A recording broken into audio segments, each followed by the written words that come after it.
ሰላም ጤና ይስጥልን ውድ የዋልያ ሚዲያ ቤተሰቦች የዕለቱ መረጃዎችም እናልፋለን። በመጀመሪያ አስደንጋጭ መግለጫም ወጣ። የአማራ ብሔራዊ ንቅናቄ አብንም በሀገራዊ የምክክር ሂደቱ ዙሪያም የተሄደባቸው መንገዶች፣ የታዩ መዋቅራዊ ግድፈቶች፣ የመርህ ጥሰቶች እንዲሁም ሀገራችን ያለችበትን አጠቃላይ የፖለቲካና የደህንነት ሁኔታም በጥልቀት በመገምገም መግለጫ አወጣ። እንዲህ ሲልም ይጀምራል። አብን ወደ ሀገራዊ ምክክር የገባው የኢትዮጵያን ጥልቅ የፖለቲካ ችግሮች በኃይል ሳይሆን በውይይት በጫና ሳይሆን በመደማመጥ በአንድ ወገን የበላይነት ሳይሆን በድርድርና በጋራ መግባባት እንዲሁም አንዱ አሸናፊ ሌላው ተሸናፊ የሚሆንበት ሳይሆን ሁሉንም ወገን አሸናፊ የሚያደርግና ኢትዮጵያዊነትን ማዕከል ባደረገ የሰጥቶ መቀበል መርህ ለመፍታት የሚያስችል እውነተኛ ሀገራዊ መድረክ ይፈጠራል በሚል እምነትም ነበር ይላል። ሆኖም በሂደቱ ውስጥ የታየው ሁኔታ ከተራ የአሰራር ግድፈት ወይም ከመደበኛ የፖለቲካ ልዩነት የዘለለ ሆኖ አግኝተነዋልም ብሏል። የምክክር ሂደቱንም ተአማኒነት፣ አካታችነት፣ ገለልተኝነትና ፍትሐዊነትም ጥያቄ ውስጥም የሚያስገቡ ተደጋጋሚ የተደራጁ ጥፋቶችም ተፈጽሟል ይላል። በገዢው አካል የተፈጸሙ መዋቅራዊ ጥሰቶች፣ ጫናዎችና ወገንተኛ አካሄዶችም ምክንያት ሂደቱም የሚጠበቅበትን ያህል ውጤታማ እንዳይሆን ከፍተኛ ስጋት ደቅነዋልም ይላል በመግለጫው። በዚህ ረገድ ሀገራችን ኢትዮጵያ በታሪኳ ካጋጠሟት ውስብስብ ፖለቲካዊና ማህበራዊ ፈተናዎች መካከል አሁን ያለንበት ወቅትም ከፍተኛ ጥንቃቄና አስተዋይነትን የሚጠይቅ ነው። ከዚህ አኳያ የሚከተሉትን መሰረታዊ ጉዳዮችም በጥንቃቄ እንዲታዩ እናሳስባለን ሲሉም በዝርዝር አሳውቀዋል። አንደኛ፣ የአዲስ አበባ ሕዝብ ውክልናና የራስ አስተዳደር መብት። በምክክር ሂደቱ ወቅትም በአዲስ አበባ ከተማ ህልውና ባለቤትነትና የራስ አስተዳደር መብት ዙሪያ የታየውን የክህደት ተግባርን በትኩረት መከታተል ያስፈልጋል። በከተማዋ ኢኮኖሚያዊ፣ አስተዳደራዊ ጉዳዮች ላይ ብቻ ሳይሆንም የከተማዋን የባለቤትነትና ተጓዳኝ የፖለቲካና የህግ ማዕቀፎችን በሚመለከቱ መሰረታዊ ጉዳዮች ዙሪያ በሚመከርበትም መድረክ ላይ በበርካታ ሚሊዮኖች የሚቆጠሩ የከተማዋ ነዋሪዎች ድምፅና ፍላጎትም በአግባቡ ሳይወከልና የከተማዋ ህዝብም እንደ ዋና ባለቤትም ወይም ቦዲ ፖለቲክስ ሳይቆጠር መታለፉ እጅግ አሳሳቢ ገመና ሆኖ ተመዝግቧልም ይላል። የከተማዋን ነዋሪዎች መብትና ዘላቂ ጥቅም ያስከብራሉ ተብለው የተወከሉ አካላትም የተጣለባቸውን አደራ በመዘንጋት የአንድን ወገን አካል ያልተገራና ድንበር የለሽ ፍላጎትም ለማስፈጸም ሲሉ የከተማዋን ህዝብም መብትና ጥቅም አሳልፈው ሲሰጡም ተመልክተናል ይላል በመግለጫው። ይህ ተግባር በኢትዮጵያ አግላይ የብሔር ፌዴራሊዝም ከተዘረጋበት ጊዜ ጀምሮ በአዲስ አበባ ህዝብ ላይ ሲፈጸም የቆየ ተከታታይ የመብት ገፈፋና የማግለል ሂደት የመጨረሻው ምዕራፍ ማሳያ ነው። በመሰረቱ ህብረ ብሔራዊና ኮስሞፖሊቲካን ወቅረን ገጽታን ያለውን የአዲስ አበባን ህዝብም ለአግላይና ዘውጊያዊ ፖለቲካም ስርዓትም የማይመጥን ወይም ተደርጎ ተስሏል። እጅጉን ያሳዘነ አሁን ያለው መንግስትም ስለ መደመር፣ ስለ ለውጥ፣ ስለ ህብረ ብሔራዊ ወንድማማችነትና ስለ ኢትዮጵያዊነት ውህደትም ደጋግሞ እየሰበከ በተግባር ግን ለአዲስ አበባ ህዝብ ምንም አይነት ቦታና እውቅና የማይሰጠውን አግላይ ዘውጊያዊ ፖለቲካ ሙጥኝ ብሎ ለማስቀጠል መሞከሩ ነው ይላል በመግለጫው አብን። ሆኖም አብን በጽኑ የሚያምነው የተዛባ የኢትዮጵያ ፖለቲካ ሊከተለው የሚገባው ትክክለኛና ምክንያታዊ አቅጣጫ የአዲስ አበባን ገጽታ ወደ አግላይ ዘውጊያዊነት መለወጥ ሳይሆን ይልቁንስ የአዲስ አበባን ህብረ ብሔራዊ አንድነትን ሞዴልን በመላው ኢትዮጵያ በሚገኙ ታላላቅ ከተሞች ላይ ማስፋፋትና ማጽናት እንደሆነ ነው።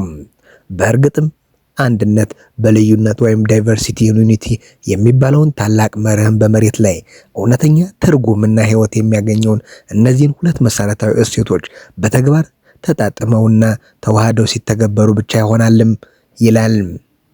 ስለሆነም የአዲስ አበባ ከተማ ህዝብንም የከተማቸውን ህልውናና መብት የሚመለከት ጉዳዮችና በዚህ ዙሪያ የሚደረጉ ውይይቶችን በከፍተኛ ንቃትም እንድትከታተሉ የራስ አስተዳደርና የፖለቲካ መብታችሁንና መጻኢ እድላችሁን በህጋዊ መንገድ ለማስከበር በአንድነት እንድትቆሙም ጥሪያችንን እናስተላልፋለን ይላሉ በመግለጫቸው።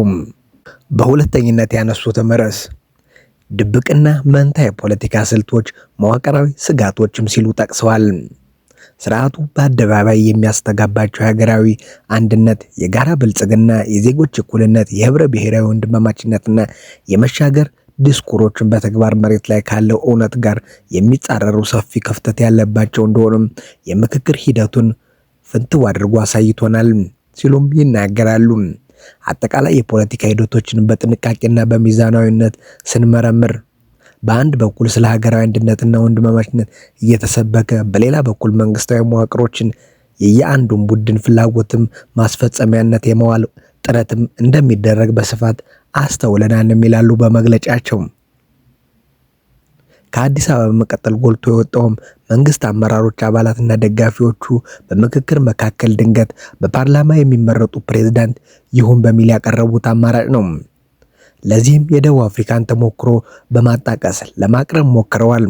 ነገር ግን ከንጽጽር ጥናት መርህ አኳያ የኢትዮጵያ ሁኔታ ከደቡብ አፍሪካ ሁኔታ ጋር ፈጽሞ እንደማይመሳሰል እየታወቀ የቀረበው ሀሳብ የምድብ ስህተት ወይም ካታጎሪ ኤረር እንዳለበትም በሂደቱ አስገንዝበናልም ብለዋል።